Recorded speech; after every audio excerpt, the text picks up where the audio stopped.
So I heard Trump wants Ukraine to pay them back for all the military aid they provided them during the war with Russia, and it got me thinking, as a Canadian, how many times have we provided military aid to the United States? So I started looking into it, and we were fighting by their side in World War I, World War II, the Korean War, the Gulf War, the Afghanistan War. We provided them with over $2 billion worth of arms and ammunition for the Vietnam War.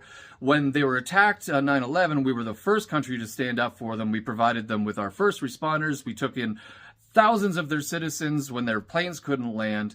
And then when they got forest fires, our water bombers were there. When there's hurricanes, our linesmen were there. Our first responders were there.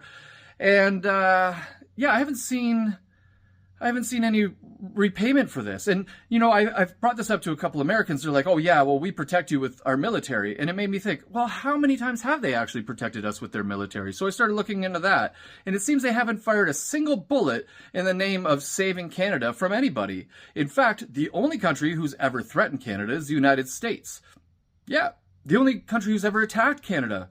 Also the United States. So it sounds more to me like extortion than protection, kind of like mafias do when they protect their community. Trump tries to say that they subsidize Canada to the tune of $200 billion. No, buddy. See, that's called a trade deficit. That means that we don't actually need your crap like you need all of us.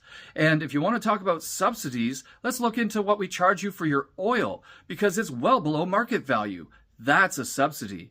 And in fact, the United States makes up over half of the world's debt.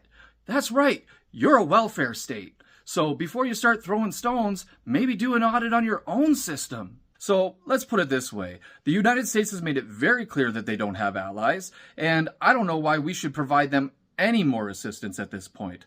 The only thing I think Canada should do in terms of the United States is open up a refugee program, because there's a lot of people down there who are scared and really don't want to be a part of the United States anymore, and they're looking to Canada to save them.